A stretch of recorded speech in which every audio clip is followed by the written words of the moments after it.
Good morning. हम लोगों ने पिछले अध्याय में पार्ट 6 का 1857 की क्रांति के बारे में जाना और उसके प्रश्नोत्तर को हम लोगों ने देखा। अब अगला चैप्टर है आप लोगों का अध्याय 7 लेसन 7 ब्रिटिश शासन एवं शिक्षा, यानी अंग्रेजी सरकार और शिक्षा, एजुकेशन। तो भारतीय लोगों के जीवन में अंग्रेजों के आने से हर क्षेत्र में बदलाव हुआ। जीवन के हर क्षेत्र में उन्होंने बदलाव किया, हर वर्ग का बदलाव हुआ, हर समय में बदलाव हुआ। तो ठीक उसी प्रकार भारतीय शिक्षा में भी उन्होंने बदलाव किया। लेकिन सबसे बड़ी बात यह है कि क्या उनको जरूरत पड़ी भारतीय शिक्षा में बदलाव की? आखिर क्यों ऐसी आवश्यकता आन पड़ी उनको भारतीय शिक्षा में बदलाव करना जरूरी है? क्योंकि भारतीय जो पिछले शासन जो थे अंग्रेजों के, तो अब जो पहले शासन थे यानी उनका साम्राज्य स्थापित होने से 60 वर्षों तक उन्होंने भारत में किसी भी शिक्षा में कोई परिवर्तन नहीं किया। लेकिन उसके बाद क्या जरूरत पड़ी कि उन्होंने शिक्षा में परिवर्तन किया, शिक्षा के लिए कानून बदलाए।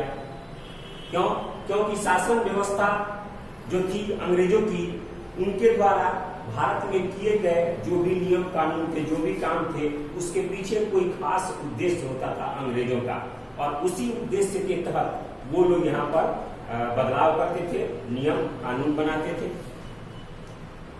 आप इस बात को यहाँ भी देख सकते हैं, जैसे आज भी देखते हैं, आज भी स्कूलों में सरकार कई प्रकार की व्यवस्था करती है। जैसे आज स्कूल में फ्री का ड्रेस मिल रहा है, खाना मिल रहा है, किताबें फ्री मिल रही हैं। तो इसके पीछे भी सरकार का उद्देश्य है कि ज्यादा से ज्यादा लड़कों को स्कूलों से जोड़ा जाए।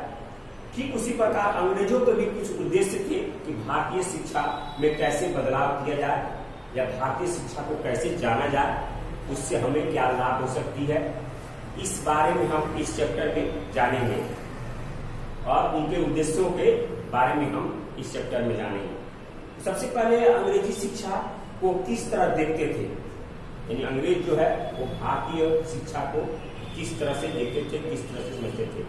अंग्रेजों ने अपने शासन काल के पहले 60 वर्षों तक कोई भी बदलाव नहीं किया, कोई भी ऐसा काम नहीं किया जिससे कि शिक्षा में बदलाव हो। जैसे लोग पढ़ रहे थे वैसे पढ़ रहे थे, जैसे स्कूल कॉलेज चल रहे थे वैसे चल रहे थे, उसमें किसी प्रकार का कोई बदलाव नहीं किया गया। लोगों को अपने तरीके से पढ़ाने का भी प्रयास नहीं किया गया। लेकिन 1781 में कलकत्ता में स्थापित मदरसा और बनारस में स्थापित संस्कृत कॉलेज इसके अपवाद थे। यानी आखिर उनकी क्या जरूरत पड़ी?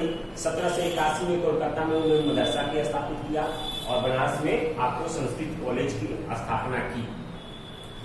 तो इन दोनों के पीछे उनका उद्देश्य था हिंदू और मुसलमान के उनके परंपरागत तरीकों को, परंपरागत चीजों को जानना। यानी मदरसा जो होता है वो आपको मुस्लिमों का एक अध्ययन केंद्र होता है, वो कॉलेज हो सकता है, वो आपको स्कूल हो सकता है, उसको मदरसा बोलते हैं। और संस्कृत का जानते हैं, हिंदुओं का जो संस्कृत भाषा है उसका जुड़ा हुआ कॉलेज। तो उसके परंपराओं को समझने के लिए, हिंदू और मुसलमान के परंपराओं को समझने के लिए आपको इन दोनों कॉलेजों की स्थापना 1781 में किया गया था। क्योंकि वो चाहते थे कि अगर इन दोनों धर्मों के लोगों की परंपराओं को अगर हम जान लेंगे, हम समझ लेंगे उनकी भाषाओं को, उनकी चीजों को, तो भारत में शासन चलाना हमारे लिए आसान हो जाएगा। इसी उद्देश्य से उन्होंने बनारस में संस्कृत कॉलेज और कलकत्ता में मदरसा की स्थापना की थी। कंपनी द्वारा भारत में जो भी अदालतें, जो भी कोर्ट की स्थापना की गई थी, जिसमें भारतीय लोगों से जुड़े मुकदमे सुने जाते थे, उसके लिए कुछ लोग चाहिए थे उनको जो आसानी से मिल जाए। और वो लोग जब तक इन चीजों को पढ़ेंगे नहीं, जानेंगे नहीं, तब तक वो लोग उनको आसानी से मिलेंगे नहीं और उनसे जुड़े मुकदमे को वो ठीक तरह से सुनवाई नहीं कर पाएंगे। और अंग्रेज भारतीय शिक्षा में परिवर्तन के लिए इसी कारण वो लोग बाध्य हो गए और उन्होंने भारतीय शिक्षा में परिवर्तन किया और बहुत सारे परिवर्तन किए। और वो परिवर्तन हमारे यहाँ आज भी लक्षित है, आज भी हमारे यहाँ देखे जाते हैं। वो परिवर्तन जो अंग्रेज आज से 70 साल पहले, 75 साल पहले यहाँ से करके गए, वो चीज को आज भी हम देख सकते हैं। तो आज के लिए इतना ही। अगले वीडियो में हम इसके बारे में और विस्तृत चर्चा करेंगे कि किस तरह से उन्होंने बदलाव किया, क्या क्या बदलाव किया और उसका क्या प्रभाव होगा, उसका क्या दुष्परिणाम होगा।